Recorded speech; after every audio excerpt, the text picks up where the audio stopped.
piel gris, vestido blanco. La desesperación por encontrar algo puede ser tan abominable como para hacernos sentir que, sin aquello que perdimos, nos encontramos a punto de morir.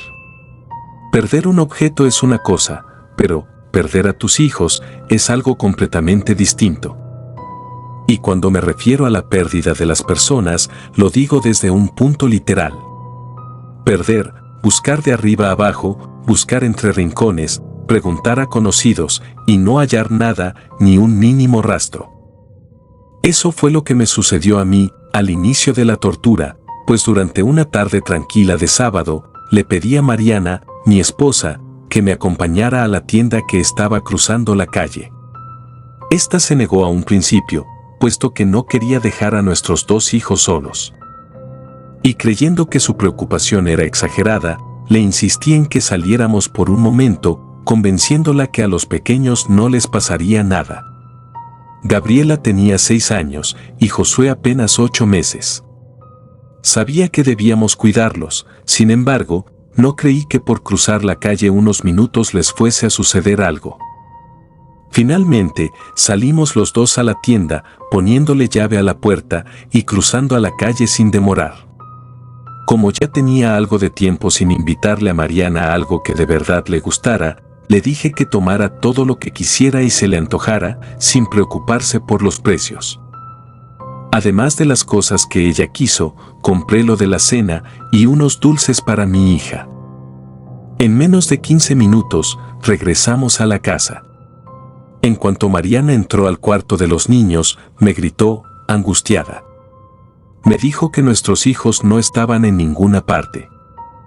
Y negándome a pensar lo peor, me puse a buscarlos en cada rincón y para calmar a mi esposa, le planteé la posibilidad de que Gabriela se estuviese ocultando con el bebé, creyendo que aquello era algo gracioso. Aunque le pedí a Mariana que me ayudara a buscar hasta en los lugares absurdos, ella no reaccionaba de tanta preocupación que traía encima. Cuando la pesadilla comenzó, se puede decir que fui yo solo el que se encargó de buscarlos. A una hora sin saber de ambos, llamé a una patrulla y les comentamos cada detalle. Lo primero que hicimos fue hablar con los vecinos de alrededor. Lo que empezó con un par de horas sin mis niños, se convirtió en 12 largos días sin saber de estos. Cada noche, me iba a acostar sin poder dormir, llorando a un lado de Mariana. Y en silencio me preguntaba a mí mismo, ¿por qué de todo lo que pudimos haber perdido tuvieron que ser nuestros hijos? A 2 días sin oír las voces de Gabriela y Josué, del agua que salía por nuestras llaves, comenzamos a notar un aroma inusual, era una pestilencia fuerte, que daba la sensación de que algo se había podrido.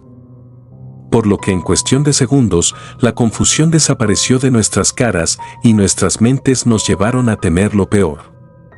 Sin atrevernos a mover algo en ausencia de las autoridades, le llamamos a los policías. Y después de mostrarles el problema que tenía el agua, les pedimos que nos acompañaran a la azotea. Mi esposa y yo subimos junto a los 3 oficiales y nos dirigimos hacia el tinaco. Uno de los policías se encargó de destaparlo, y fue entonces que la repulsión y el trauma se acumularon en un solo segundo. Pues habíamos encontrado lo que tanto estuvimos buscando, pero no existía ninguna explicación, ni tampoco esperanza de volverlos a ver con vida. Lo bizarro no se detuvo allí, se hizo peor. Con una conmoción enorme, vimos cómo los equipos especiales se encargaban de sacarlos. En sus pobrecitas caritas, hinchadas por la cantidad de agua, se quedó en los 2 una expresión de horror, como si en sus últimos instantes hubiesen estado ante algo despiadado. Luego del grotesco resultado, nos dejaron a Mariana y a mí como principales sospechosos. Tuvimos que pasar por juzgados, estudios psicológicos y también de laboratorio. Al término de la incómoda investigación en nuestra contra, se comprobó que éramos inocentes.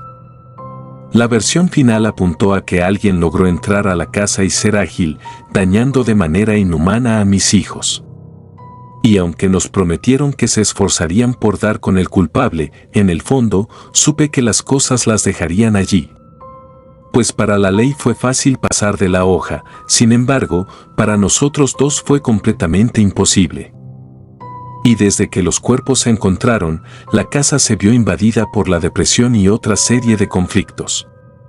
Mariana y yo nos volvimos las personas más distantes. Casi no cruzábamos palabras y con dificultad mirábamos a los ojos del otro. En lo personal, sentía que mi esposa tenía muchas cosas por decirme, pero se las callaba con cierta amargura. Como si el perder a mis hijos no hubiese sido suficiente, la temporada de muertos y otoño había llegado. En cada sitio se hablaba de recordar a nuestros difuntos, los niños de las escuelas salían disfrazados y los temas de terror eran la tendencia de la época. Aunque yo no me sentía de ánimo para seguir recibiendo a la muerte en mi casa, Mariana hacía lo contrario. Pues aferrada a nuestras tradiciones mexicanas y las creencias de los sabios antiguos, se puso a preparar una ofrenda inmensa, saturada de alimentos y juguetes. Desde que inició octubre, cada noche la veía colocando dulces y veladoras a la ofrenda, llorando en soledad frente a las fotografías de Gabriela y Josué. Y en lugar de comprender aquello como su forma de sobrellevar el duelo, lo interpreté como una serie de conductas inmaduras y casi burlonas. Al verla de rodillas enfrente de esos alimentos, me molestaba saber que en verdad creyera en dichas tradiciones. A raíz de esa ofrenda de más de 3 pisos, llegamos a tener muchas discusiones. Resultaba absurda la forma en que nos confrontábamos, ella defendiendo su punto, y yo tratándole de explicar que nada era real, sino solo tradiciones para entretener. Por lo que al llegar el 1 de noviembre, antes de subirme a manejar mi taxi, Mariana me detuvo en la puerta, reclamándome por atreverme a dejarla sola en Día de Muertos. Dijo que nuestros hijos se sentirían destrozados si a la hora de hacer la visita no nos encontraban a los dos. De tanto sufrimiento y sentimiento de coraje que cargaba conmigo mismo, exploté con una reacción irracional y fúrica, pues sin pensar en lo que hacía, comencé a tirar todas las cosas de la ofrenda al suelo, y a destrozarla entre patadas. Mi esposa acabó llorando, y gritó que la muerte de los dos había sido principalmente mi culpa. Ante su afirmación tan desalmada, le respondí que, lo que más deseaba ahora, es que ella fuera la siguiente en morir. Sin querer estar en la casa ni un solo segundo, salí de allí y me subí a mi taxi para trabajar con la cotidianidad de cualquier otra fecha. Y conforme atardecía, en las calles empezaba a ver a personas de todas las edades, disfrazadas. Y por cada niño que se subía con disfraz a la parte de atrás del coche, venía a mis pensamientos la imagen de las diminutas urnas en las cuales acabaron mis hijos. El camino recorrido me ayudó a entender que el motivo por el cual no quería estar en casa era porque ésta se hallaba llena de recuerdos que dolían y prefería 1000 veces pasar las tardes y las noches dentro de un taxi que en aquel lugar. Cuando la noche se volvió negra en su totalidad, sentí un ambiente pesado a mi alrededor. Recién me adentré por las calles de Xochimilco, me pareció ver a mis 2 hijos con el rabillo del ojo, sentados en la parte de atrás. Por lo que, estremecido, detuve el auto y volví a mirar, solo para confirmar que se trató de una ilusión mía. A pesar de que eran más de las 10 de la noche, decidí seguir tras el volante. Cerca de las 10:30, una mujer disfrazada de blanco me hizo la parada de forma lenta, casi discreta. Al verla subir, pensé que su disfraz era uno de los mejores con los que me había cruzado. Pues llevaba un vestido blanco y largo, y sumado a él, un maquillaje que le daba un tono grisáceo a su piel. Se veía tan demacrada, que en verdad se parecía mucho a un muerto. Cuando le pregunté a qué lugar le gustaría que la llevara, no recibí respuesta, el interior del coche se mantuvo en silencio. Pensé que, tal vez, era una persona enfrentando sus propios problemas. Y para no quedarnos con un ambiente tan vacío, traté de hacerle plática, afirmándole que ya tenía mucho tiempo sin hablar con una mujer y sin recibir insultos por parte de ésta. Y a pesar de que mis chistes eran bastante malos, creí que por lo menos con uno sería capaz de hacerla reír, Sin embargo, resultó ser lo contrario. En un parpadeo, me di cuenta de que su rostro se le estaba llenando de lágrimas. Supongo que, por los recientes sucesos, alcancé a conectar con su dolor. Y luego de un pesado suspiro, fui la segunda persona en desbordarse en llanto desde mi asiento. Intrigado por conocer una parte de sus problemas, le pregunté si también había perdido a alguien importante. Entonces, la mujer asentó, respondiéndome sin la necesidad de palabras. De esta manera fue como continuamos el camino. Yo preguntaba un poco al respecto, y ella se limitaba a asentar o negar con la cabeza, en un silencio que dejaba sentir su vacío interior. Para que aquello no se convirtiera en una clase de interrogatorio incómodo para ella, me abría platicarle sobre mi reciente sufrimiento y la muerte de mis niños.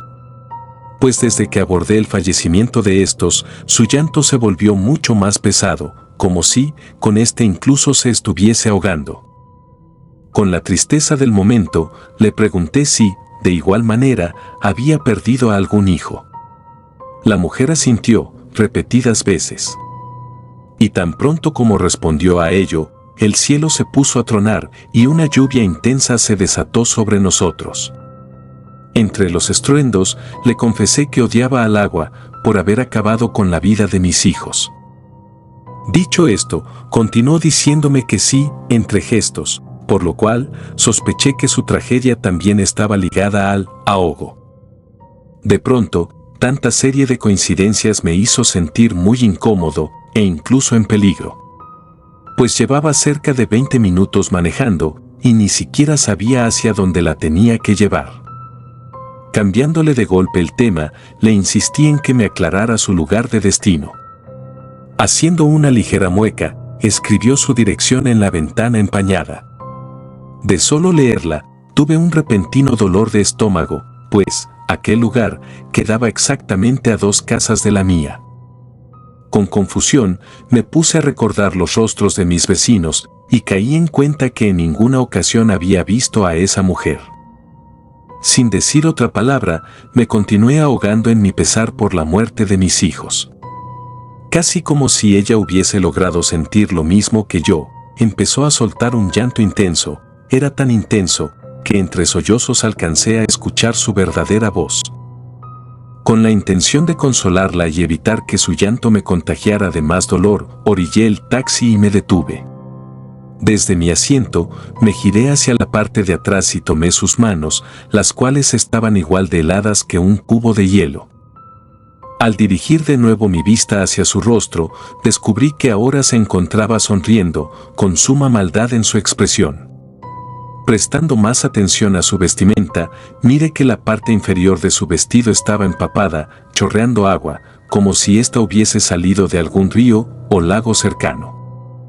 Por lo que estremecido, y con un nudo en la garganta, reconocí que el color grisáceo en su piel no era obra de maquillaje. La mujer soltó un horrible lamento, que provocó que el cielo volviera a tronar entre relámpagos. «Mis hijos, pobres de mis hijos», gritó, con voz espectral. En ese instante, supe a quien había estado acompañando durante esa noche de muertos. Seguido de sus lamentos, la mayoría de animales cercanos se pusieron a correr, en dirección opuesta a la que estábamos. Ratas, perros, gatos y aves escaparon despavoridos. Y al igual que ellos, busqué la manera de escapar. Quise abrir la puerta, pero parecía haberse trabado. En la desesperación, traté de romper la ventana, mas lo único que conseguí fue herirme la mano al primero de los intentos. Pues por lo visto, yo no contaba con ninguna escapatoria, ella tomó el poder. «Por favor, Llorona, no me hagas daño», supliqué. Y dirigiéndome la palabra por primera vez, ella dijo que el daño me lo hizo desde tiempo atrás. Y que ahora ella contaba con cosas por decir, era su turno de hablar. Regresando al gesto de seriedad, me ordenó que continuara manejando hacia nuestro destino. Con las manos sujetas al volante y el corazón lidiando con una repentina taquicardia, permanecí en silencio, implorando en mis pensamientos el salir con vida de allí. Manteniendo la voz espectral, la Llorona dijo que conocía bien la historia de mis hijos, pues había sido ella la encargada de ahogarlos y dejarlos en el agua, justo como lo hizo en el pasado con los suyos. Lleno de amargura, me obligué a tragarme la rabia, pues era imposible defenderse de alguna manera, tratándose de ella. Sin rastro de piedad, me hizo recordar una fecha, en la cual me quejé abiertamente por tener que vivir con un rol de padre. Recordaba bien aquel día. Mis 2 hijos se hallaban enfermos, no tenía para las medicinas y las deudas me estaban acorralando, por lo que en medio de la carga de estrés, enfrenté un par de minutos, en los cuales deseé el nunca haberme convertido en padre. Sin embargo, mi deseo no provino del rechazo a mis hijos, sino, más bien, de mi sentimiento de incapacidad para cuidarlos como se lo merecían. Y en efecto, semanas antes a la pérdida de Josué y Gabriela, le dije a mi esposa que ya no me sentía capaz de ser un buen padre, y que, lo mejor hubiese sido pensar mejor las cosas en el pasado, cuando solo éramos nosotros 2, y las responsabilidades no me hacían sentir ahogado en un vaso con agua. Al final de la noche, me arrepentí por siquiera considerarlo y verlo desde una perspectiva de anhelo al pasado. De vuelta a mi viaje con la Llorona, me vi envuelto por la culpa y las tremendas ganas de regresar a cuando aún tenía a mis hijos. La mujer dijo que conocía bien la forma en cómo me sentía, ya que era una experta en cuanto a ese tema. Con ambas manos presioné al volante, lleno de impotencia por tener a la culpable de mi desgracia y no poder hacer nada con ella. Como si con el recuerdo anterior no hubiese sido suficiente para haberme afligido, la Llorona me habló sobre la importancia de contar con una familia y poder cuidar de esta. Dijo que el inicio de la muerte en toda la familia se encontraba en la separación de la misma. Y llorando de manera continua, expresó el dolor que sentía al de ver a una familia destruida. Confesó que cada vez que presenciaba una traición en pareja, una parte de su alma quedaba destrozada, y, con cada padre que miraba con rechazo a sus propios hijos, sus ojos se seguían inundando en lágrimas. Con un coraje que resaltaba, reclamó que odiaba ver cómo las familias no lograban entender el mensaje, como si no fueran conscientes de que la muerte nunca devuelve nada ni a nadie. Y al razonar que me encontraba cara a cara con la asesina de mis hijos, le pregunté en dónde es que ellos estaban. La Llorona me respondió que Josué y Mariana ya no eran más mis hijos, sino de ella. Sin importar lo bizarro que eran mis deseos, le rogué que me dejara verlos otra vez. Así se tratase de un mínimo segundo, le dije que estaba dispuesto a darlo todo, con tal de verles de nuevo sus rostros. Dicho esto, la Llorona me pidió que parara de manejar, por lo que detuve el auto. Mirando hacia atrás, allí estaba Gabriela, con el mismo tono gris del día en que encontramos su cuerpo. Ya no era la niñita alegre y llena de dulzura que recordaba, pues ahora su mirada se clavaba en mi ser. En cuanto a mi bebé Josué, este apareció entre los brazos de la Llorona, con el mismo aspecto espectral de la mujer. Después de dar un profundo suspiro, los 2 desaparecieron, dejándome de nuevo a solas con la Llorona. Retomando el viaje, la mujer abordó el tema de la pelea que tuve con Mariana antes de salir a trabajar. Dijo que, por culpa de mis impulsos, Gabriela y Josué no tuvieron hogar al cual visitar en Noche de Muertos. Por lo que, les aguardaba un año entero de tristezas y hambre. Como por 5ª ocasión, terminé llorando tras el volante, arrepentido de mis actos. Llorona, ¿por qué has venido a atormentarme?, pregunté, sollozando. Ella dijo que era su deber castigar a las personas como yo. Sin comprender a qué se refería, le pedí que fuera más clara. La mujer pegó otro grito, un lamento que estremeció a mi alma y que fui capaz de sentir en el pecho. Enfurecida, me reclamó por las últimas palabras con las que había dejado a mi mujer en casa.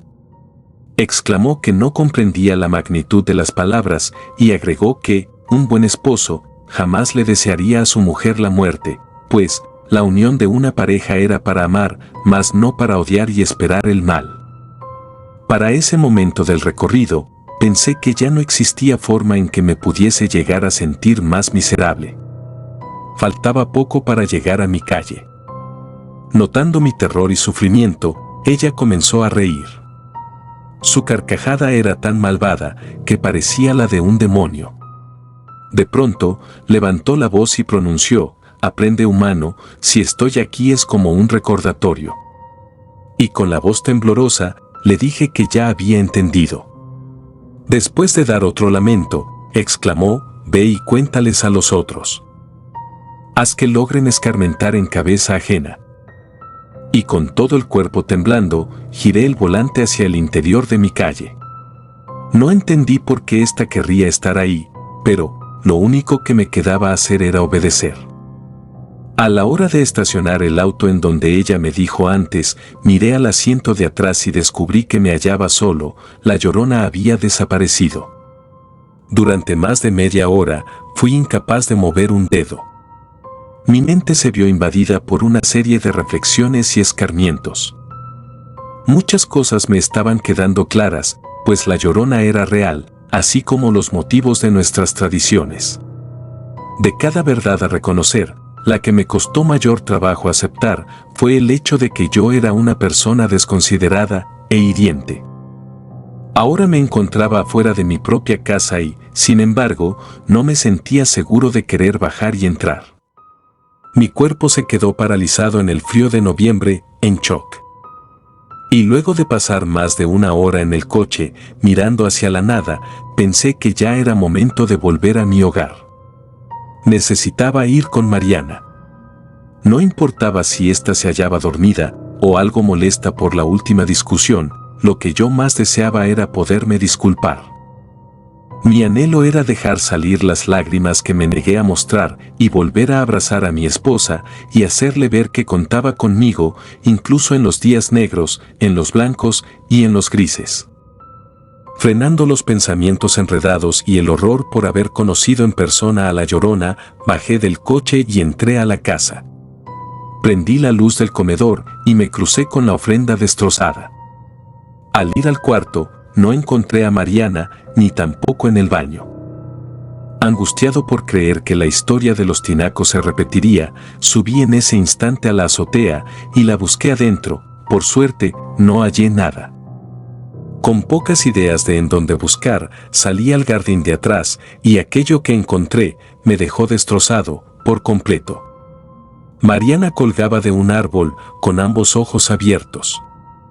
Caí de rodillas frente a su cuerpo, lamentándome y gritando con un inmenso dolor y horror.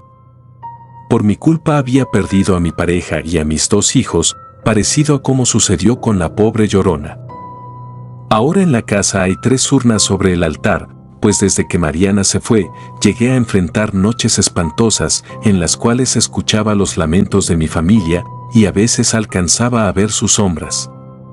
La Llorona, lejos de ser una leyenda, es un recordatorio. En cuanto al Día de Muertos, nunca me atreveré a dejar la casa sin una ofrenda. Llorona, me has enseñado por las malas. Si te gustaron los relatos, me gustaría que me apoyaran con un like o haciendo un comentario, ya que eso nos ayudaría bastante. Y si no estás suscrito o suscrita, te invito a que lo hagas para que no te pierdas lo mejor de relatos de terror. Sin más, gracias. Relatos escritos y adaptados por D.A. Martín.